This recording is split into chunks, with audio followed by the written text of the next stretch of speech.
ఐడ్రీమ్ ప్రేక్షకులకు నమస్కారం. ధర్మ వర్సెస్ కర్మ కార్యక్రమానికి స్వాగతం. మనము దయ్యాలు, భూతాలు ఇలాంటివి సినిమాల్లో చూస్తాం. అలాగే చాలామంది కొంతమంది మేము చిన్నప్పుడు దయ్యాన్ని చూసాము అని అంటూ ఉంటారు. కొంతమంది దయ్యాలు లేవు, దేవుడు లేరు అని అంటూ ఉంటారు. అసలు దయ్యాలు, భూతాలు ఉన్నాయా? అలాగే బ్లాక్ మ్యాజిక్ అనేది ఉందా? ఉంటే నిజంగా ఈ రోజుల్లో వేరే వాళ్ళకి బ్లాక్ మ్యాజిక్ చేయొచ్చా?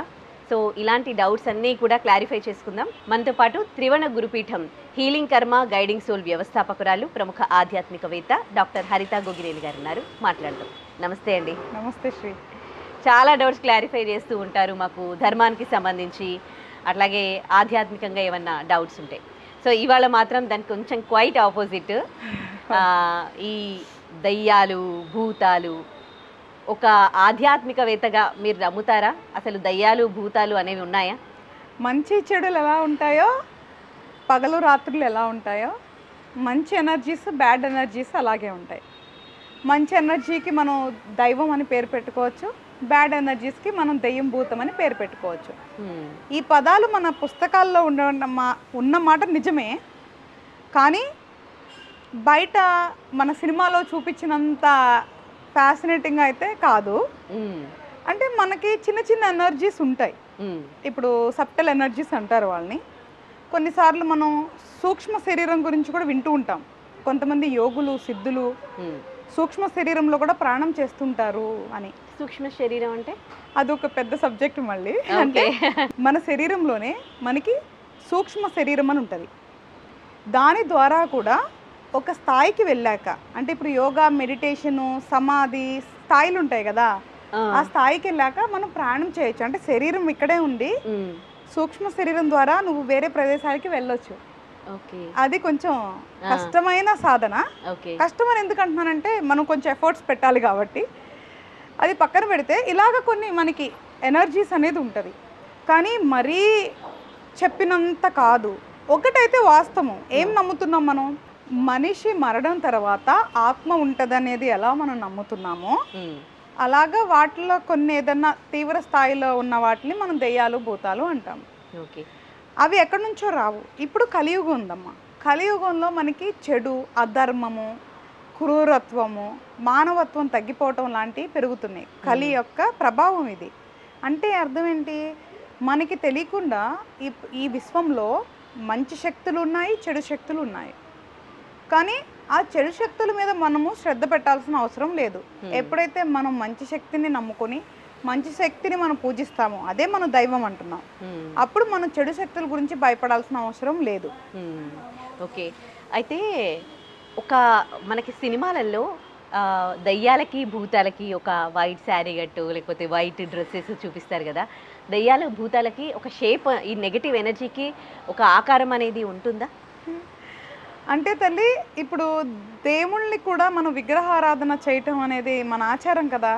విగ్రహం లేకపోయినా కూడా నువ్వు ఒక నిర్మానుషమైన ప్రదేశంలో కూడా నువ్వు దైవాన్ని పిలిచి పూజ చేయొచ్చు. కానీ మనిషిగా మనం రూపంతో కనెక్ట్ అయి ఉంటాం. తల్లి అని నువ్వు ఒక్క రూపాన్నే పిలుస్తావు కదా తల్లి. తండ్రి, భార్య, బిడ్డ, మనం రూపానికి కనెక్ట్ అయి ఉంటాం. ఇప్పుడు ప్రేమించుకుంటారు, మొదటి రూపాన్నే కదా తల్లి, తర్వాత వ్యక్తిత్వం అన్నీ తెలుస్తాయి. కొంతమంది వ్యక్తిత్వాన్ని కూడా ప్రేమించి తర్వాత రూపాన్ని ఇష్టపడతారు, వాయిస్ వర్సా. మనం మనుషులు రూపానికి ఎక్కువ కనెక్ట్ అయి ఉంటాం కదా. అందుకనే ఏదైతే మనకి ఇమాజినేషన్ ఆర్ చిత్రీకరణ అనేది రూపాల ద్వారా చెప్తే అర్థమయ్యిద్దని అలా రూపాలు ఇవ్వటం జరిగింది.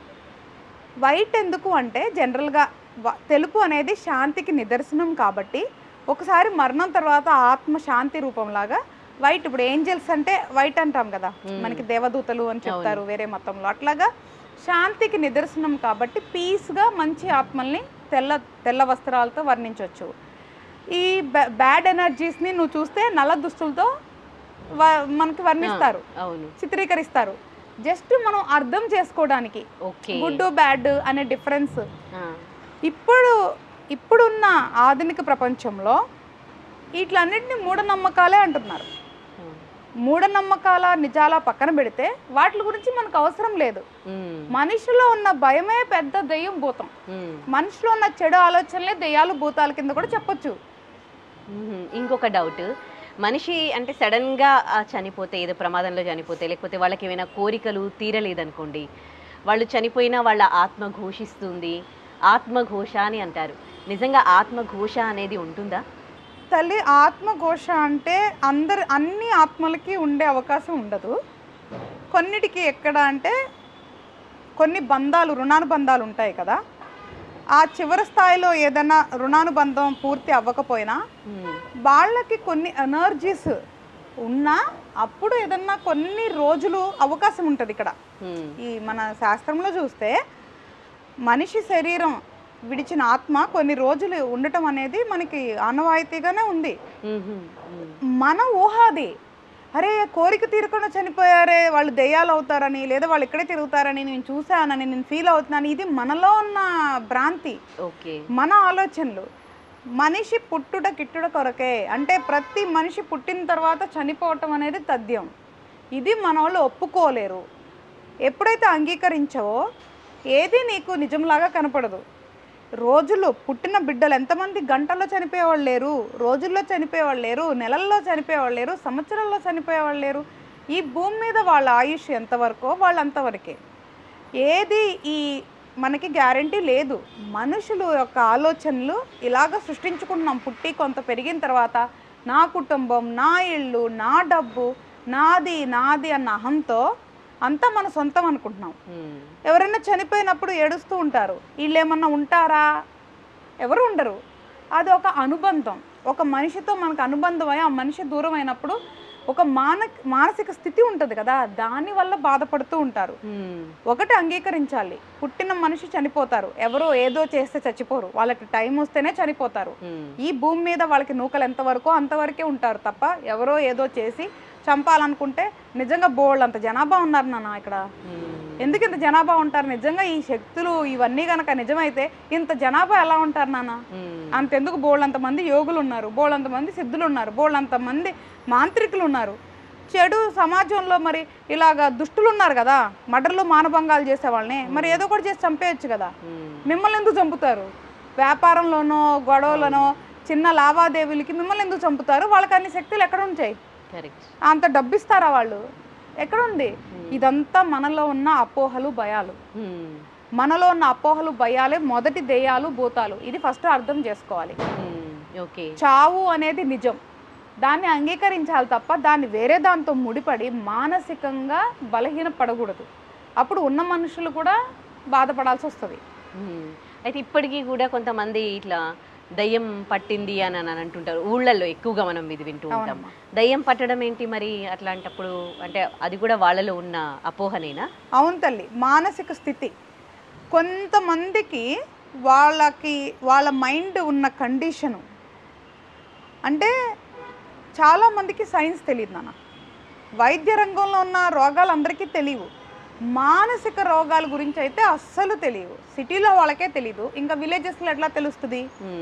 కొంతమంది పుట్టుకతోనే మానసిక స్థితి సరిగ్గా ఉండకపోవచ్చు. పెరిగేటప్పుడు అనవసరమైన ఆందోళనలు, భయాలతో వాళ్ళు మెంటల్గా వీక్ అయ్యే కొద్దిగా వాళ్ళ బిహేవియర్లో మార్పులు రావచ్చు. నువ్వు చూస్తే కొంతమంది గాలిలో మాట్లాడతారు, లేని వాళ్ళతో మాట్లాడతారు. దాన్ని హెల్యూసినేషన్ అని చెప్తాము. చాలా సినిమాలు ఉన్నాయి దాంట్లో. దాని తర్వాత మానసికంగా ఆ రోగాలు కూడా మన దగ్గర ఆల్రెడీ పొందుపరిచి ఉన్నాయి, కానీ అవగాహన లేదు. ఎప్పుడైతే ఇప్పుడు నేను మనిషి ఇట్లా కూర్చొని నేను మాట్లాడుకున్నాను అనుకో, పిచ్చోళ్ళు అంటారు, లేదా దయ్యం పట్టింది అంటారు. అవును, కానీ వాళ్ళకి మానసిక రోగం ఉంది అనేది గ్రహించాలి. మనకి ఎడ్యుకేషన్ అనే సిస్టమ్ వల్ల కొన్ని లోపాలు, ఈ గ్యాప్స్ అనేది ఉంది తల్లి. వాళ్ళ మానసిక స్థితి వల్ల వాళ్ళు ప్రవర్తించే దాన్ని దెయ్యం పట్టింది అంటారు, కానీ అంత అవకాశం లేదమ్మా. సరే పట్టింది, ఎందుకు పట్టింది? వీళ్ళు పిచ్చి పిచ్చిగా తిరుగుతానికి పట్టిందా? అంటే దానికి ఇంకేం గోల్ లేదా? ఒక శరీరంలోకి దెయ్యం ఎందుకు వస్తుంది? ఆత్మ ఎందుకు వస్తుంది? ఏదన్నా పని చేయాలనే వస్తాయిగా. అవును, పిచ్చి పిచ్చిగా మాట్లాడి తిప్పుకొని కొట్టించుకుంటాయా? Common sense ఆలోచించమంటున్నా. వాళ్ళ మానసికంగా స్థితి బాగాలేదు కాబట్టి మానసిక వైద్యుల దగ్గరికి తీసుకెళ్ళాలి, అంతేగాని భూత వైద్యులని ఇంకొక చోటకి తీసుకువెళ్ళకూడదు. మరి దేవుడి గుడికి వెళ్ళినప్పుడు కొంతమంది యాదగిరి గుట్టకి వెళ్ళారనుకోండి, ఉగ్ర నరసింహస్వామి వచ్చినట్టు ఆ సౌండ్స్ చేస్తూ ఉంటారు. మామూలుగా ఏమైనా పండగలు వచ్చినప్పుడు కూడా సిగాలు ఊగుతూ ఉంటారు, అమ్మవారు వచ్చింది అని అంటారు. మరి ఇదేంటి? మానసిక స్థితి అది కూడా, ఇందులో ఎటువంటి సందేహం లేదు. నేను దేవుణ్ణి నమ్ముతాను, ధర్మాన్ని నమ్ముతానని అబద్ధాలు చెప్పి అపోహలు రెండు వైపులు కల్పించను. దేవుళ్ళు దేవతలు సాధారణమైన వ్యక్తులు శరీరాల్లోకి వస్తాయి అనేది అపోహ మాత్రమే. వాళ్ళ మానసిక స్థితి ఇప్పుడు నువ్వు ఉన్న మనమే అనుకుందాం నాన్న. ఇప్పుడు నేను శివుడు భక్తురాలని, ఆబ్వియస్గా నేను శివుడిది సంబంధించింది ఏదన్నా వింటే నాలో ఒక రకమైన వైబ్రేషన్ స్టార్ట్ అవుతుంది. అవును, ఈవెన్ అట్లాంటి సాంగ్స్ విన్నా ఈవెన్ నేను కూడా ఫీల్ అవుతాను. ఎగ్జాక్ట్లీ. మీరు చూస్తే కొన్ని చోట్ల ఇప్పుడు ఈ పెద్ద పెద్ద మ్యూజిక్స్ ఉంటాయి కదా నాన్న, సంగీత్ అనుకో లేదా పబ్బుల్లో పెద్ద పెద్ద మ్యూజిక్లు పెట్టి డాన్స్ వేస్తారు కదా, అంటే అర్థం ఏంటి? దానికి తగ్గట్టుగా వాళ్ళ శరీరం వైబ్రేషన్ వచ్చేస్తుంది. Simple science. అలాగే వాళ్ళు అక్కడెక్కడైతే దైవం దగ్గర ఉంటారో వాళ్ళు లీనమైపోయి వాళ్ళే దైవంగా కొంతసేపు భావించటం, కానీ ఆ శబ్దాలకి శరీరం మనసు ఏదైతే స్పందిస్తుందో అదే పూనకం. పూనకం అనేది నిజం, అంటే దానికి సంబంధించి ఏదైతే రియాక్షన్ ఉందో అదే పూనకం. కానీ అలానే దేవుళ్ళు శక్తులు వస్తున్నట్లు కాదు తల్లి, అది ఒక గుడ్ ఎనర్జీ, బ్యాడ్ ఎనర్జీ కాదు. ఇక్కడ రెండు ఎనర్జీస్ ఇప్పుడు మనం మాట్లాడుకుంది. పూనకం ఇస్ ఎ గుడ్ ఎనర్జీ, ఒక మంచి ఉద్దేశంతో రావటాన్ని అది పూనకం కింద తీసుకోవచ్చు. భక్తి భావంలో కూడా చాలా మంది ఊగుతారు, ఏడుస్తారు, మాట్లాడతారు. ఇదంతా పిచ్చి కాదు, ఇదంతా కూడా మనలో ఉన్న బాధలు భయాలు వాటిలన్నిటినీ లెట్ ఇట్ మనం బయటికి పంపించే ప్రక్రియలు అనమాట. అలాగే భయం ఎక్కువగా ఉండి బలహీనంగా ఉన్నప్పుడు పిచ్చిగా బిహేవ్ చేయటం, అది దెయ్యం పట్టినట్లు. ఇవి మనం అర్థం చేసుకోవాలి తల్లి. ప్రతిదీ కూడా మన మానసిక స్థితి బట్టే ఉంటుంది. ఇందులో బాహ్య ప్రపంచం నుంచి ఏం చేయలేవు. సింపుల్ నాన్న, ఒక రాయి ఉంది, ఇక్కడ మట్టి ఇక్కడ ఉంది. ఈ రాయి నేను అంటే మానసికంగా చాలా బలమైన దాన్ని, నువ్వు మట్టి అనుకుందాం అంటే చాలా సున్నితంగా చాలా బలహీనమైన అమ్మాయి, అంటే ప్రతిదానికి భయపడేదానివి. ఈ రెండు పదార్థాలు కదా, అంటే రెండు వ్యక్తిత్వాలు, అవునా? నీళ్లు తీసుకొచ్చి రాయి మీద పోస్తే ఏమవుతుంది, మట్టి మీద పోస్తే ఏమవుతుంది? రాయి మీద పోస్తే కిందికి పడిపోతుంది వాటర్, కానీ మట్టి మీద పోస్తే మట్టి అంతా కదా. ఈ బాహ్య ప్రపంచంలో ఎవరైతే ఈ వ్యాపారస్తులు ఉన్నారో వాళ్ళు చేసే ప్రక్రియలు కానీ వాళ్ళు పెట్టే భయాలు కానీ మనం అనుకునే దెయ్యాలు కానీ ఇవన్నీ కూడా అవే. ఎప్పుడైతే మన మానసిక స్థితి బలంగా ఉంటుందో దాని మీద నువ్వు దెయ్యం భూతం అనే పదాలు పోసినా లోపలికి ఏమి టచ్ అవ్వదు. బ్లాక్ మ్యాజిక్లు ఇంకేదన్నా పేర్లు పెట్టుకున్నా, ఎవరైతే బలహీనంగా ఉంటారో వాళ్ళ మీద మాటలు చెప్తేనే ఇన్ఫ్లుయెన్స్ అయిపోతారు. ఇంకా నీకు మ్యాజిక్లు గీజిక్లు కూడా అవసరం లేదు, కరిగిపోతారు. అంటే ఇంటర్నల్గా డ్యామేజ్ అవుతుంది తల్లి. బాహ్య ప్రపంచంలో ఉన్న వాటి కంటే అంతర్గతంగా ఉన్న శత్రువులతోనే ఫస్ట్ మనం పోరాడాలి. మన మీద మనం జయించాలి, మన బలహీనతలను జయించాలి, మనం బలంగా ఉండాలి. సూపర్. సో ఇది పాజిటివ్ ఎనర్జీ చెప్పారు కదా. సో ఈ పాజిటివ్ ఎనర్జీని అడ్డు పెట్టుకొని చాలామంది వాళ్ళ దగ్గరికి వచ్చినప్పుడు నువ్వు ఇది చెయ్యి అది చెయ్యి అని వాళ్ళకి లైఫ్లో జరగబోయేవి జరిగినవి చెప్తూ ఉంటారు. మరి దాన్ని ఏమంటారు? వ్యాపారం తల్లి. ఇప్పుడు అదే నీతో చెప్తుంది. ఇప్పుడు మనకున్న శక్తులు చాలామందికి రకరకాల శక్తులు ఉంటాయి. ఇప్పుడు నాకు మాట ఉంది, రూపం ఉంది, చాలామంది నాకు చాలా మంచి అవకాశాలు ఇచ్చారు. మంచిగా మనం దుస్తులు మార్చి కూర్చుంటే బోళ్ళంత డబ్బు అని నేను తీసుకోలేదు.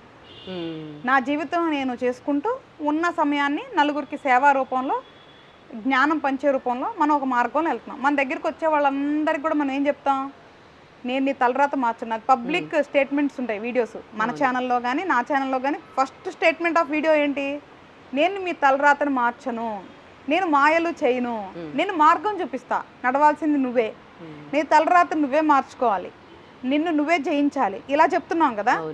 మనల్ని నమ్మేవాళ్ళు ఈ జనాభాలో 10వ వంతే ఉంటారు. ఎందుకంటే నిజం ఎప్పుడు రుచించదు, అబద్ధం ఉన్నంత తీయగా నిజం ఉండదు. అదే ఇక్కడ మిగతా 90% వాళ్ళు ఏం నమ్ముతారు తెలుసా, వాడు నిన్నేదో చేశాడు, ఆ నరదృష్టి వల్లే నువ్వు ఇట్లా అయిపోతున్నావు, నీ ఇంట్లో వాళ్ళు బయట వాళ్ళే నీ మీద పడి ఏడుస్తున్నారు, వాళ్ళు నీకు ఈ పూజ చేయించారు, నీకు ఆ చేతబడి చేశారు, ఇది చేశారు, నీకు అదైంది ఇదైంది, వశీకరణ చేశారు, ఇదిగో ఈ పూజ చేసుకో పోతుంది, దానికే నమ్ముతారు మనోళ్ళు. ఎందుకంటే మంచి ఆలోచనలు లేవు. ఇప్పుడు నా దగ్గరికి వచ్చి వాళ్ళు ఏదో చేశారు అంటే నాకు హాస్యాస్పదంగా ఉంటుంది. వాళ్ళు నా మీద సమయం ధనం వెచ్చిస్తున్నారా, అయ్యో పాపం అనుకుని నవ్వుకుంటా. నేను బలంగా ఉన్నంత వరకు మానసికంగా నాకు దైవమే సాక్షాత్తు ఉందని నేను నమ్ముతున్నప్పుడు ఇంకా నేనెందుకు భయపడతా. అంటే అర్థం ఏంటంటే ఎవరైతే బలహీనంగా ఉంటారో, ఎవరైతే దైవాన్ని నమ్మరో, ఎవరైతే ధర్మాన్ని అనుసరించరో వాళ్ళకే బలహీనతలు ఉంటాయి. అరే విశ్వాన్ని నడిపించే శక్తి నాతో ఉంది అన్నప్పుడు చేతబడులు ఏం చేస్తే, లేదంటే ఇంకోటి ఏం చేస్తే, దెయ్యాలు ఏం చేస్తాయి, భూతాలు ఏం చేస్తాయి, నేనైతే ఐఎమ్ వెల్కమ్ అంట. నేనైతే మా ఇంట్లో మనం మామూలుగా ఇంట్లో ఉంటాం తల్లి, అందరికీ అన్ని రకాలు. ఇప్పుడు నేనున్నాను, సింపుల్గా నువ్వు అడిగిన ప్రశ్నకి సంబంధించింది చెప్తా. చిన్నప్పుడు మా అమ్మ నన్ను భయపెడతానికి అదిగో భూతం ఉంది, ఇదిగో బూచోడు ఉన్నాడు అని చెప్పి భయపెట్టి తినిపించేది, అట్లా కొంచెం పెంకుంటాం కదా, అలా చెప్పేవాళ్ళు. దానివల్ల నిజంగానే నాకు ఒక భయం అనేది ఫామ్ అయింది. నాకు చీకటి అంటే భయం చిన్నప్పటి నుంచి చాలా పెద్ద అయ్యే వరకు. నేను ఎప్పుడూ ఒంటరిగా ఉండేదాన్ని కాదు, చీకట్లో ఉండాలంటే భయం ఉండేది ఒంటరిగా. అంటే పక్కన ఎవరు ఉన్నారంటే ధైర్యం ఉంది, చూస్తావా, అదే దైవం. నువ్వు చిన్నగా నీకు దైవం ఉంది అని ఎప్పుడైతే నమ్ముతావో, దైవారాధన ఎప్పుడైతే చేస్తావో నీకు ధైర్యం వస్తుంది, ఏముందిలే అనే దగ్గరికి వెళ్ళిపోతుంది. అలాగా ప్రతి ఒక్కళ్ళు చిన్న ఆలోచన, భయం అనేది చిన్న ఆలోచన తల్లి, దాన్ని మనోవేదన కింద మార్చుకుంటారు, దాని తర్వాత మానసిక రోగం కింద మార్చుకుంటారు. ఏదన్నా ఆలోచన వస్తే అక్కడే దాన్ని మనం ఆపేయాలి, అది పెరగనీయకూడదు, దాని నుంచి మనం బయటికి రావాలి. ఇవన్నీ ఎప్పుడవుతుంది? ఎప్పుడైతే నువ్వు ఒక దైవాన్ని నమ్ముకొని ఆ మార్గంలో వెళ్తావో, నీకు తెలియని ఒక స్నేహం ఎప్పుడైతే ఏర్పడుతుందో, నీకు తెలియని ఒక ధైర్యం ఏర్పడుతుంది. అలా నేను మా అమ్మ చెప్పటం వల్ల లైట్ ఆపేస్తే ఎవరో ఉన్నారు అనే ఒక భయం క్రియేట్ అయ్యేది. ఇది చాలా మందికి ఉంటుంది.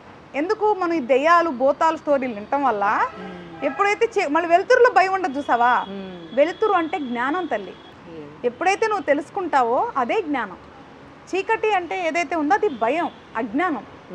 వీటిని మనం అర్థం చేసుకోవాలి, వీటి నుంచి మనం బయటకు రావాలి. మరి ఏడుపు, ఎవరైనా మనకు బాగా మనం మంచి పైకి వచ్చినా, డబ్బు సంపాదించినా కొంతమంది ఏడుస్తూ ఉంటారు, కుళ్ళిపోతూ అంటే కుళ్ళుకుంటూ ఉంటారు. అండ్ దృష్టి అంటారు, నరదృష్టి, చాలా నరదృష్టికి రాళ్ళు కూడా పగిలిపోతాయి అంటారు. మరి వీటిని నమ్మొచ్చా? ఇంతకుముందు ప్రీవియస్ ఇంటర్వ్యూస్లో నువ్వు ఒక ప్రశ్న అడిగావు, మన వ్యూవర్స్ అడిగారని. ఉన్నోళ్ళందరూ బాగానే ఉంటున్నారు, వాళ్ళ మీద కర్మ పనిచేయట్లేదు, లేని వాళ్ళ మీద పనిచేస్తుందని. మరి ఈ మాత్రం మీ మీద ఎట్లా పనిచేస్తున్నానన్నా? ఈ చెడు దృష్టిలు ఏదైతే ఉందో బాగుందో అని అన్నారో, మరి బాగున్న వాళ్ళు బాగున్నట్లే ఉన్నారు కదా. మరి ఈ చెడు దృష్టిలు ఇవి నిజమైతే మరి వాళ్ళు ఎట్లా బాగున్నారు? మనం సామాన్యులు ఉన్నానా? మనకు ఒక చిన్న ఇల్లు, చిన్న కారు ఉంటే ఎవరో ఏడిస్తే ఏమవుతుంది? నువ్వు సంపాదించుకొని, అంటే నీ ఆలోచనలు బాగుండి నువ్వు సంపాదించుకొని, నువ్వు కారు లోన్లో తీసుకొని ఈఎంఐ కడితే నీ కారు ఉంటుంది, లేదా డబ్బుతో కొనుక్కుంటే కారు ఉంటుంది. నీకు వచ్చే ధనం తగ్గట్టుగా నీ ఇల్లు మెయింటెనెన్స్ పెట్టుకుంటే నీకు సంబంధించినవి ఉంటాయి. నువ్వు ఎక్కువ వెళ్ళిపోయి ఏదన్నా కోల్పోతే ఎవరో ఏడుపు అంటావేంటి తల్లి? ఏడుపుకే నిజంగా శక్తి ఉంటే మనం సగం జనాభా పోతారు తల్లి. నేను ప్రాక్టికల్గా ఆలోచించమన్నా. మనం ఏమనుకుంటామంటే ఏదన్నా జరిగింది అంటే దీనికి ఇదే కారణం, ఇది ఇలా జరిగిందంటే దానికి అలాగే కారణం అని మనం మానసికంగా సమాధానాలు చెప్పుకుంటాం. ఈ చెడు ఆలోచన ఉంది కదా మీలో, ఇది మార్చుకోవాలంటున్నా. మనకేదో జరిగితే ఎవరినో మనం నిందిస్తున్నాం కదా, అంటే మన ఆలోచన పద్ధతి రాంగ్ అంటున్నా. మంచైనా చెడైనా నీదేగా, మరి వాళ్ళకి ఇస్తావా? మంచి జరిగితే వాళ్ళ చూపుల వల్లే, వాళ్ళ చూపుల వల్లే నాకు ఉద్యోగంలో ప్రమోషన్ వచ్చింది, కారు వచ్చింది అనుకుంటారా? అస్సలు తీసుకోరు. ఇదే తల్లి మానసిక స్థితి. మనకు వచ్చే మంచైనా చెడైనా మన ఆలోచనల వల్ల, మన పరివర్తన వల్ల, మన గ్రహాల ప్రభావం వల్ల, మన కర్మానుసారం వస్తుంది తప్ప ఇంకొక వ్యక్తికి సంబంధం లేదు. పనిచేస్తాయి కొంతమందివి. ఇప్పుడున్నా నేను దైవం ధర్మం అనుకొని కట్టుబాట్లు పెట్టుకొని చాలా త్యాగాలు చేస్తూ, దైవం కోసం బోళ్ళంత సమయం వెచ్చిస్తూ, సాధన చేస్తూ, సంసారం చూసుకుంటూ, నలుగురికి సహాయం చేస్తూ ఇంత చేస్తుంటాం కదా. మాకే ఎక్కడో ఇంత శక్తి ఉండొచ్చు. ఒకవేళ మన లాంటి వాళ్ళు ఎవరిని అన్నప్పుడు ఈ కర్మ ఉంది కదా, అది ఫాస్ట్ ట్రాక్లో పనిచేస్తుంది, లేనిపోయింది ఏం రాదు. అర్థమైంది కదా తల్లి? దానికి కూడా లింక్ ఉంటుంది. ఎవరో కర్మ అనుభవించాలనుకుంటే ఇలాంటి ఉత్తముల జోలికి వచ్చి అనుభవిస్తారనమాట, అంతే. అది కూడా మన గొప్పతనం కాదు, ఎదుటోళ్ళు చేతగానితనం కాదు. ఇవన్నీ కూడా చాలా లింక్స్ ఉంటాయిరా. ఒకటే, మనకి జరిగే మంచైనా చెడైనకే మనమే కారణం. దైవం కానీ ధర్మం కానీ మన కష్టకాలంలో మనకి స్నేహితుల్లాగా ఓదార్పునిచ్చే భుజం అవుతారు, సేద తీర్స్తే ఒడి అవుతారు, మనకి ధైర్యం అవుతారు. దైవాన్ని ధర్మాన్ని వ్యాపారం చేయొద్దు, ఎవరైతే నువ్వు అన్నావు చూస్తావు ఇక్కడ ఇప్పుడు వ్యాపారం చేసే, పూజలు చేసే, వ్యాపారం చేసి అమాయకుల ప్రజలను కానీ ఎవరినైతే బలహీనంగా ఉన్న వాళ్ళని కానీ వ్యాపార రూపంలో వాడుకుంటారో వాళ్ళందరికీ చాలా చెడు కర్మ వస్తుంది. ఎవరు కర్మ నుంచి తప్పించుకోలేరు. ఈరోజు మనం ఎలా తింటున్నాం, ఎలా ఉంటున్నాం అనేది ప్రతి ఒక్కటి మనం లెక్క చెప్పాల్సిందే. ఇది ఇందాక నువ్వు అన్నావు చూసావా, దెయ్యం పట్టినట్లు కొంతమంది ఇట్లా చేస్తుంటారని. కొంతమంది నటిస్తారు కూడా. అవును. అంటే ఏదో ఒక అటెన్షన్ కోసము లేదో దేని నుంచైనా తప్పించుకోవడానికి కోసం కూడా నటించవచ్చు. ఎందుకంటే నా చిన్నప్పుడు ఒక సంఘటన గుర్తొచ్చింది. నేను ఒక పల్లెటూరులో పుట్టాను, చాలా చిన్న పల్లెటూరు. మా ఊరి చివర ఇటు మొదలు చివర రెండు ఉంటాయి కదా, ఎటైనా మొదలు చివరేలే.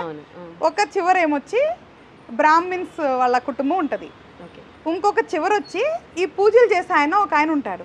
వాళ్ళు పసరు పోసి చేతిలో చూస్తారు, దెయ్యాలకి వదిలిస్తారు అనేవాళ్ళు ఉంటారు.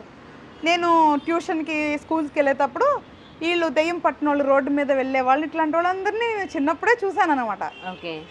చూసినప్పుడు ఒక రోజు మా మమ్మీ దగ్గర నుంచి తప్పించుకోవటానికి నాకు ఏం దొరకలేదు. అప్పుడు నేను కూడా ఏదో పట్టినట్లు కళ్ళు తిరిగిపోయి పడిపోయినట్లు యాక్ట్ చేశా. అంటే బిహేవియర్ ఏం చేయలేదు, కళ్ళు తిరిగి పడిపోయినట్లు యాక్ట్ చేశా. నేను కళ్ళు తిరిగి పడిపోయిన యాక్ట్ చేసా కానీ నేను ఏదో దయ్యం భూతం పట్టినట్టు నటించాలని అనుకోవాలా, ఊరికే తప్పించుకోవాలి కదా అని. మమ్మ ఏంటి, మా అమ్మకి నాకు తెలిసి నేను 19 ఏళ్ళప్పుడే పుట్టేసి ఉండుంటా. అప్పట్లో తొందరగా అయిపోయేది కదా.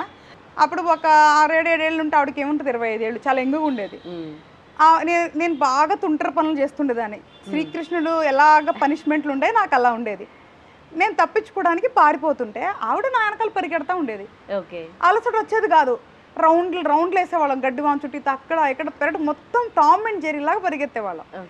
ఇంకా ఏం చేసినా ఆవిడ అసలు నన్ను దొరికి వేసే వరకు ఊరుకోదు. తెలిసిందే కదా మన అమ్మలు ఎట్లా కొట్టేవాళ్ళు.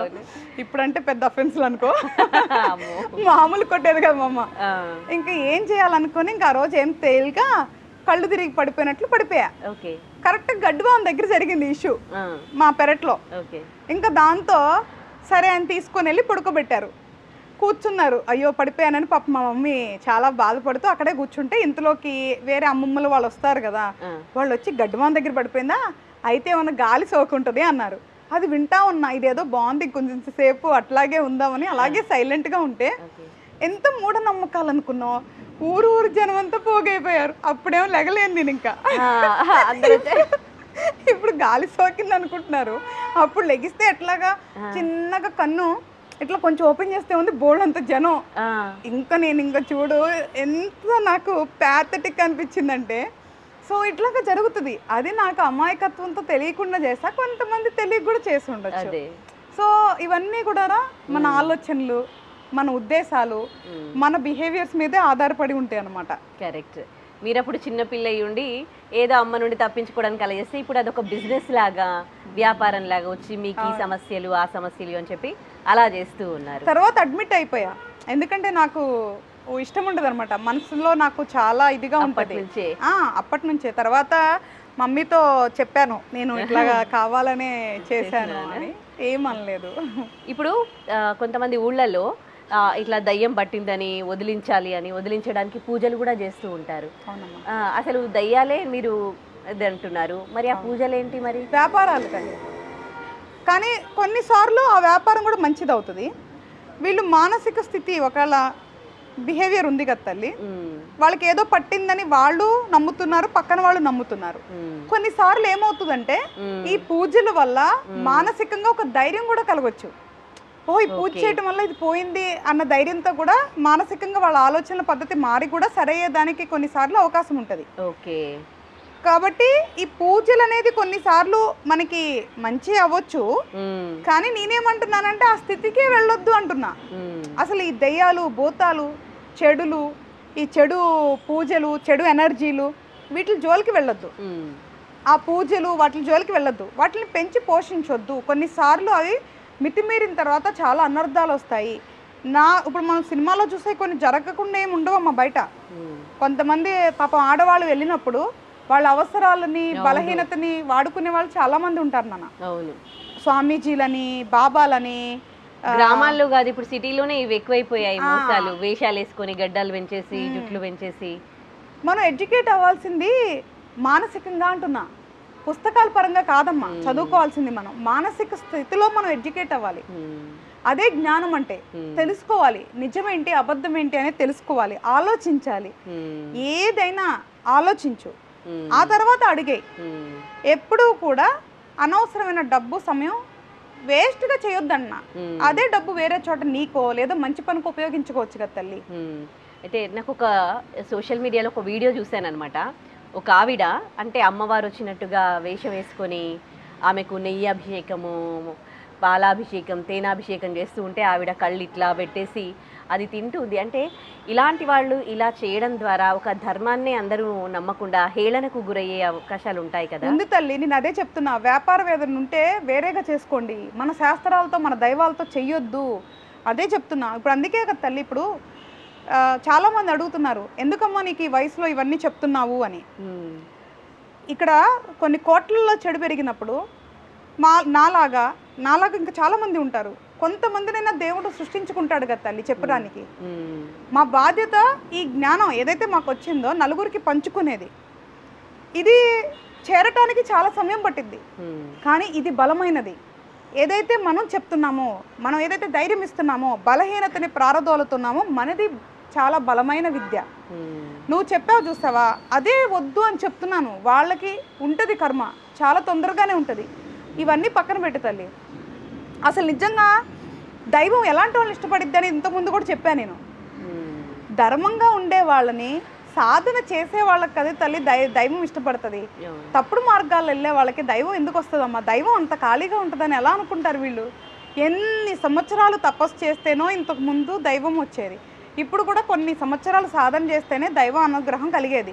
అంతే తప్ప ఒక ఎలా పడితే అలా జీవించి అబద్ధాలు చెప్పి ప్రజల్ని మోసం చేసే వాళ్ళ దగ్గరికి అసలు దైవం ఎందుకు వస్తుందమ్మా? సరే నువ్వు అన్నట్లు దైవం వస్తుంది అనే భ్రమే నిజం అనుకుందాం. ఆలోచించమంటున్నా నేను ఫస్ట్.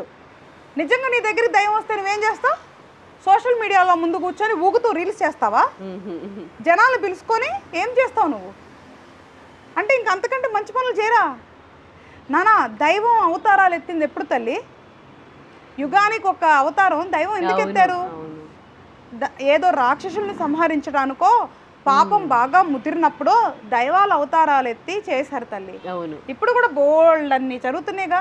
ఏమో ఒక చిన్న పసిపిల్ల మీద మానభంగం జరిగినప్పుడు రాని దైవం అలాంటి మూర్ఖుల శరీరంలోకి వస్తుందా? ఏమైందమ్మా ఆలోచన శక్తి? అద్భుతంగా చెప్పారు అసలు. నిన్ను అందుకే చెప్తున్నాం తల్లి, ఆలోచించమన్నా. ఇలా మూఢనమ్మకాలు నమ్మే మనలో మూర్ఖత్వం ఉన్నంత వరకు ఇలాంటి వాళ్ళు వ్యాపారం చేస్తూనే ఉంటారు. వాళ్ళకు అవకాశం ఇవ్వద్దు. ఎలాగ పోనీ ఒక ఆశ్రమం పెట్టి అన్నదానాలు చేస్తూ మంచి పనులు చేసే వాళ్ళు ఫేక్ అయినా పర్వాలా బాబాలు, వాళ్ళని కనీసం ఎంతో కొంత మీరు సపోర్ట్ చేయండి. ఇలాంటి వాళ్ళని క్షుద్ర విద్యలని, అడవుల్లో కూర్చొని పూజలు చేసేవాళ్ళని చెప్పి, అఘోరాలని చెప్పి ఒంటి మీదకి వచ్చి ఇట్లాంటి వాళ్ళని మాత్రం ఎంకరేజ్ చేయొద్దు. ఎందుకంటే 100% వీళ్ళు ఫేకే ఉంటారు. దీనికి ఇంకొక ఎగ్జాంపుల్ కూడా చెప్తాను ఉదయ. ఇప్పుడు చాలామంది ఇప్పుడున్న జనరేషన్లో కూడా వాళ్ళకు వచ్చిన డబ్బుల్లో వాళ్ళ ఖర్చులు పోను మంచి మంచి పనులు చేస్తున్నారు. మనం ఎప్పుడో ఒక సామెత చెప్పేవాళ్ళం, దైవం మానవ రూపేణ.